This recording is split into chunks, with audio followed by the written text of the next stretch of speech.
Very welcome to all of you. आप सभी का छत्तीसगढ़ इतिहास की क्लास में बहुत बहुत स्वागत है। मैं निखिल वाजपेयी आज आप लोगों की पहली क्लास लेने जा रहा हूं। तो एक बार हमारे यूट्यूब चैनल पे स्वागत है। हम आपको पूरी सीरीज यानी कि छत्तीसगढ़ के एंसेंट हिस्ट्री, मेडिवियल हिस्ट्री और मॉडर्न हिस्ट्री की संपूर्ण सीरीज लेकर के आने वाले हैं। तो बस आपको एक ही काम करना है कि हमारे द्वारा दी जा रही वीडियोस के नोट्स तैयार करते जाना है और इनका बार बार रिवीजन करते जाना है। आप हमारे द्वारा दी जा रही वीडियोस पे पूरा विश्वास कर सकते हैं क्योंकि बिल्कुल ऑथेंटिक बुक्स के माध्यम से हमने ये वीडियोस को तैयार किया है। शुरुआत करते हैं। मैं निखिल वाजपेयी आज आप लोगों की बिल्कुल पहली क्लास मेंटर्स ज्ञान पे लेने जा रहा हूं। तो हिस्ट्री ऑफ छत्तीसगढ़ या pre historic and historical period के बारे में हम बात करते हैं। जब हम प्रागैतिहासिक काल के बारे में बात करते हैं तो मैं इसकी एक छोटी सी परिभाषा आप लोगों को पहले बतला देना चाहता हूं। प्रागैतिहासिक काल, जिसे प्रस्तर युग या स्टोन एज के नाम से भी जाना जाता है, जिसके कोई लिखित सामग्री उपलब्ध नहीं है। यानी कि कल को अगर आपसे पूछे कि प्रागैतिहासिक काल किसे कहा जाता है तो आप लिख करके आ सकते हैं कि प्रस्तर युग, प्रागैतिहासिक काल या स्टोन एज उस पीरियड को कहा जाता है जिस पीरियड की कोई लिखित सामग्री उपलब्ध नहीं थी, या सरल शब्दों में मैं बोलूं तो उस वक्त के लोगों को लिखना नहीं आता था। तो इस काल की जानकारी हमें प्राप्त कैसे होती है? इस काल की जानकारी का मुख्य स्रोत पुरातात्विक स्रोत ही है। अब मैं बताता हूं कि जो प्रागैतिहासिक काल है उन्हें भी 3 या 4 खंडों में विभाजित किया गया है। मैं यहां पे आप लोगों को बता रहा हूं, जैसा कि लिखा हुआ है, लिपि के विकास के आधार पर छत्तीसगढ़ के इतिहास को 3 भागों में वर्गीकृत किया गया है। वो कौन कौन से भाग हैं? प्रागैतिहासिक काल, आद्य ऐतिहासिक काल और ऐतिहासिक काल। वास्तविकता में प्रागैतिहासिक काल की परिभाषा तो अभी अभी मैंने बताई, जिसकी कोई लिखित साक्ष्य मौजूद नहीं है। आद्य ऐतिहासिक काल ऐसा कालखंड होता है जिसके लिखित साक्ष्य मौजूद तो हैं पर हम उसे पढ़ नहीं पाते।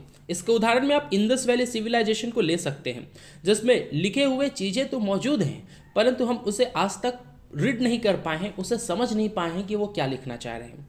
ऐतिहासिक काल वो साक्ष्य होते हैं जिसके हमारे पास में भरपूर लिखित साक्ष्य मौजूद हैं, जैसे रामायण काल, महाभारत काल, वैदिक काल, इनके लिखित साक्ष्य हमारे पास मौजूद हैं। तो प्रागैतिहासिक काल में जो मुख्य जानकारी है वो पुरातात्विक स्रोतों से ही प्राप्त होती है, यानी कि उत्खनन होते हैं, खुदाई होती है और उनसे जो चीज़ें हमें मिलती हैं उनसे हम समझ पाते हैं कि उस कालखंड की दौर कैसा रहा होगा। वैसे इस क्लास को आगे बढ़ाते हैं तो हम अभी प्रागैतिहासिक काल पे ही पहले ध्यान देंगे। तो जब मैं प्रागैतिहासिक काल की बात करता हूँ तो रीड करते हैं अपन, यहाँ के गुफाओं एवं शैल चित्रों के रूप में अपना प्राचीनतम स्मृति का ज्ञान कराती है। यहाँ की गुफाओं में उकेरी गई शैल चित्रों की खोज सबसे पहले इंजीनियर अमरनाथ दत्त 1910 में किया था। ये नाम आप सभी पीएससी और व्यापम वाले स्टूडेंट्स के लिए बहुत इंपॉर्टेंट हो जाता है। ये नाम है अमरनाथ दत्त ने 1910 में इसका खोज किया था सबसे पहले। ये किस जगह की खोज की थी इंजीनियर अमरनाथ दत्त ने? तो आपको याद रखना है, सिंघनपुर की गुफाओं की खोज की गई थी। सिंघनपुर की गुफाओं में लाल रंग के पशुओं और सरीसृपों चिन्हों का रूपांकन है, जिसमें मनुष्य के चित्रों को रेखा द्वारा खींचकर बनाया गया है। अब इससे ना व्यापम और पीएससी में अनेक प्रश्न पूछे गए हैं। पहला प्रश्न तो यह बनता है कि सबसे पहले छत्तीसगढ़ में प्रागैतिहासिक काल की खोज कहाँ की गई? तो आपको याद रखना है कि वो पहली जगह जहाँ पे छत्तीसगढ़ में प्रागैतिहासिक काल के बारे में हमें मालूम चला वह सिंघनपुर था। किसने किया? अमरनाथ दत्त ने किया। कब किया? 1910 में किया। इससे 3 प्रश्न यहीं पे बन गए, किसने किया, कब किया और किस जगह को किया। साथ ही साथ में एक प्रश्न यह भी पूछा है कि सिंघनपुर की गुफाओं में जो चित्र उकेरे गए हैं, जो आकृतियां उकेरी गई हैं, वह किस रंग की हैं। आप सभी यहाँ पे देख पा रहे हैं, मैंने बताया कि सिंघनपुर की गुफाओं में लाल रंग से पशुओं और सरीसृपों के चिन्हों का रूपांकन किया गया है। तो आपको स्पष्ट हो गया कि लाल रंग से इनका रूपांकन किया गया है। जहां तक हम बात करते हैं कि किन किन चित्रों का रूपांकन है, तो हम आदिकाल की बात कर रहे हैं, हम प्रागैतिहासिक काल की बात कर रहे हैं। इस वक्त मनुष्य किन को देखता था? जंगलों में रहता था, पशुओं को देखता था, सरीसृपों को देखता था और स्वयं मनुष्यों को देखता था। तो इन्हीं का चित्रों का अंकन किया गया है। यहाँ पे जो गुफाएं आपको दिखाई गई है, सिंघनपुर की गुफा का ही चित्र दिखलाया गया है। आगे अपन चलते हैं इसके अगली भाग में, तो हम देख रहे हैं कि जो प्रस्तर युग है या स्टोन एज या प्रागैतिहासिक काल है, इसे भी 3 पार्ट्स में डिवाइड किया गया है। पूर्व पाषाण युग, मध्य पाषाण युग, उत्तर पाषाण युग और नव पाषाण युग। अब आपके मन में यह प्रश्न आएगा कि सर पूर्व पाषाण, मध्य पाषाण, उत्तर पाषाण और नव पाषाण, जैसे हम लोग नियोलिथिक एज भी कहते हैं, आखिरकार ये मेसोलिथिक, नियोलिथिक, ये एजेस में जो डिस्ट्रीब्यूशन है ये किस बेसिस पे किया गया? क्योंकि इससे भी एक क्वेश्चन पूछता है कि प्रस्तर युग का विभाजन किस आधार पे किया गया है। तो आपको ये याद रखना है, विकास की अवस्था के आधार पर।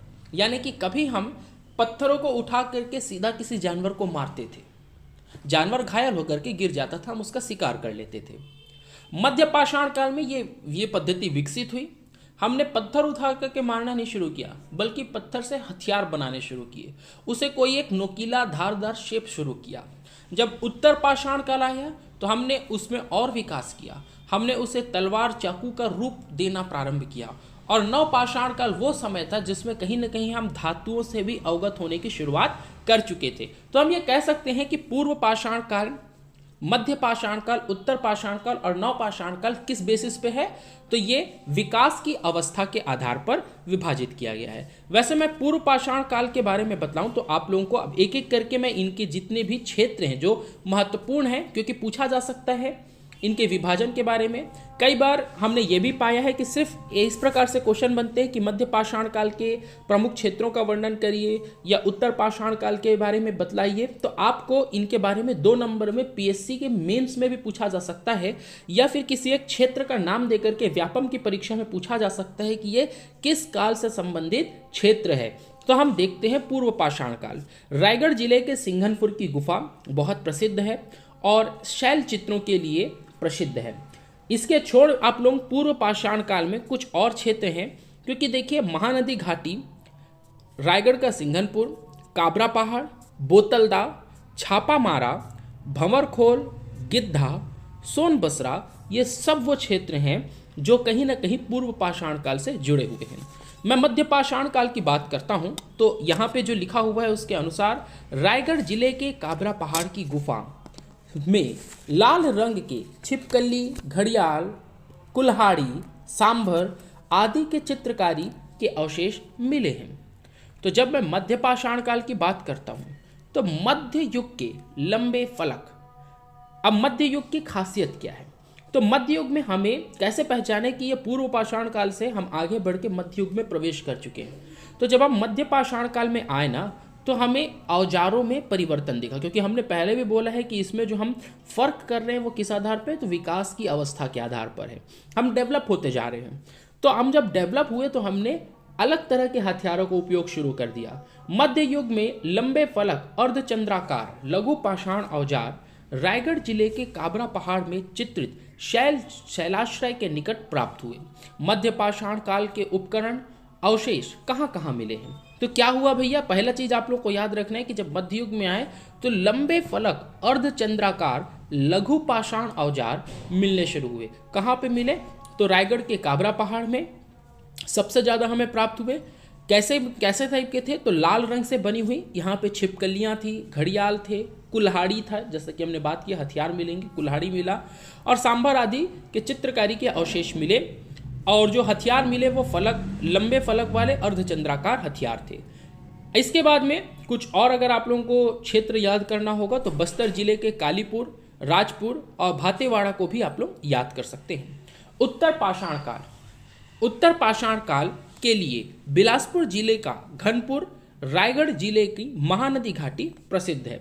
उत्तर पाषाण काल में अगर हम देखें तो इस समय में जो औजार मिलते थे वो लघुकृत होते थे, यानी कि मध्य पाषाण काल से और भी ज्यादा एडवांस लघुकृत औजार एवं लंबे फलक, अर्धचंद्राकार फलक महानदी घाटी के औजार हमें प्राप्त होते थे। इसके बाद में हम चलते हैं नव पाषाण काल में। नव पाषाण काल कहीं ना कहीं बहुत अधिक आधुनिक होगा। इस काल की अगर मैं परिभाषा बोलूँ या इस काल को अगर मैं आपको समझाऊं तो मैं यह कह सकता हूँ इस काल में मानव क्रमिक विकास कर चुका था, या यह कह सकते हैं कि इस काल में मनुष्य ने कृषि कर्म, पशुपालन, गृह निर्माण तथा बर्तनों का निर्माण, विनफ, कपास अथवा ऊन जिससे हम कपड़े बनाते हैं, इनका भी कार्य सीख लिया था। यानी कि कह सकते हैं कि कृषि से लेकर के बहुत सारे कार्य जो कि हम आज के समय में देखते हैं, इसे हमें जानकारी हो चुकी थी। इस युग के औजार बालोद जिले के अर्जुनी, राजनांदगांव के चितवा डोंगरी तथा रायगढ़ जिले के टेरम नामक स्थान से प्राप्त हुए हैं। आगे मैं बात करूं तो जो नवपाषाण कालीन साक्ष्य हैं, रायगढ़ जिले के टेरम, दुर्ग जिले के अर्जुनी, राजनांदगांव के चितवा डोंगरी, जैसे कि मैंने बताया। यहाँ पे आप लोगों को दो चित्र दिख रही होंगी। जो लेफ्ट हैंड साइड में चित्र बनी हुई है वो बुतलदा केव की है और एक राइट हैंड साइड वाली काबरा पहाड़ की है। आगे अपन कुछ इंपॉर्टेंट पॉइंट्स बस देख लेते हैं जो कभी कभी प्रश्नों में तब्दील होकर के आ जाते हैं। जैसा पूछा जा सकता है, पहला पॉइंट है सबसे लंबी गुफा कौन सी है, तो आपको बताना है कि सबसे लंबी गुफा बुतलदा की गुफा है। सर्वाधिक शैल चित्र कौन सी गुफा में प्राप्त होते हैं, सर्वाधिक शैल चित्र काबरा पहाड़ की गुफाओं से प्राप्त होते हैं। सर्वाधिक जानकारी काबरा पहाड़ की गुफाओं से ही प्राप्त हुई है। प्रागैतिहासिक काल के सर्वाधिक शैल चित्र रायगढ़ जिले में मिले हैं। प्रागैतिहासिक सबसे प्राचीन गुफा कौन सी है, तो जब सबसे प्राचीन की बात करते हैं तो वो सिंघनपुर की गुफा आती है। उसके बाद में हम काबरा पहाड़ की गुफा को कह सकते हैं। छत्तीसगढ़ के शैल चित्रों की खोज सर्वप्रथम कब हुई, तो हमने अभी अभी शुरुआत में ही पढ़ा कि 1910 में अंग्रेजी इतिहासकार एंडरसन ने इसकी खोज करी और आगे फिर हमारे भारतीय इतिहासकारों ने भी इसे जाना, परखा और पहचाना। नवपाषाणिक अवशेष की सर्वप्रथम जानकारी, ये थोड़ा सा हिडन हो चुका है,